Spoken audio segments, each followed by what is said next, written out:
Hey guys, இன்றைக்கி டே கொஞ்சம் ஹெக்டிக்காக தான் இருந்துச்சு. நாங்கள் இன்றைக்கி எங்கே போயிட்டுருக்கோன்னு பார்த்தீங்கன்னா, குட்டீஸ்க்கு ஆதார் எடுக்க தான் போய்கிட்ருக்கோம். ஆக்சுவலி இது நாங்கள் செகண்ட் டைம் போகிறோம். ஃபஸ்ட் டைம் போனப்போ என்னோடய ஆதாரில் என்னோடய ஃபோட்டோ அப்டேட்டாக இல்லைன்னு சொல்லிவிட்டு அதை அப்டேட் பண்ணிட்டு வந்தோம். அப்புறம் அது வரைக்கும் 3-4 டேஸ் ஆயிடுச்சு.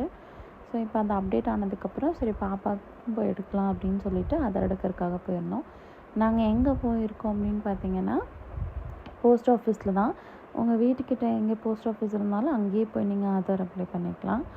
ஸோ நாங்களும் அங்கே தான் வந்திருக்கோம். ஒரு நாள் முன்னாடியே நீங்கள் டோக்கன் எடுக்கிற மாதிரி இருக்கும். லைக் மார்னிங் 8 o'clockலாம் டோக்கன் க்ளோஸ் ஆயிரும். வாங்கி வச்சுட்டிங்க அப்படின்னா நெக்ஸ்ட் டே வந்துட்டு நீங்கள் புதுசாக அந்த டோக்கன் வைஸ் உங்களை கூப்பிடுவாங்க, போய் நீங்கள் அப்டேட் பண்ணிக்கலாம். விஷயம் என்னென்னா, பேரண்ட்ஸோட ஆதாரில் இந்த மாதிரி சிக்னேச்சர் வெரிஃபைட் ஆகி க்ரீன் கலர் டிக் இருக்கணும். அதே மாதிரி பர்த் சர்டிஃபிகேட்டில் பாப்பாவோட பர்த் சர்டிஃபிகேட்லேயுமே வந்து கொஷின் மார்க் இல்லாமல் சிக்னேச்சர் வேலிடுன்னு சொல்லிட்டு க்ரீன் டிக்கில் இருக்கணும். இந்த மாதிரி கரெக்டாக இருந்துச்சு அப்படின்னா ஆதார் வந்து ரிஜெக்ட் ஆகாமல் நமக்கு கரெக்டாக அப்ளை ஆகிடும்.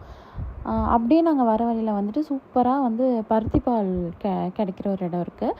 அங்கே போய் அப்படியே நாங்கள் பருத்திப்பால்லாம் குடிச்சிட்டு பாப்பாவுக்கு வந்து கடலை, அங்கே பருத்திப்பால் மட்டும் இல்லாமல் கடலை, சுண்டல் இந்த மாதிரி ரொம்ப ஹைஜீனிக்காக ரொம்ப டேஸ்ட்டாக ரொம்ப சூப்பராக வந்து இருக்கும். இந்த ஏரியாவில் இது ரொம்ப ஃபேமஸ்ஸு. ரொம்ப கம்மி தான், 15 rupees தான் ஒரு கப். ஆனால் பயங்கர ஹெல்த்தி. ஸோ அதை நாங்கள் சாப்பிட்டு அப்படியே வீட்டுக்கு வந்துட்டோம். டாட்டா.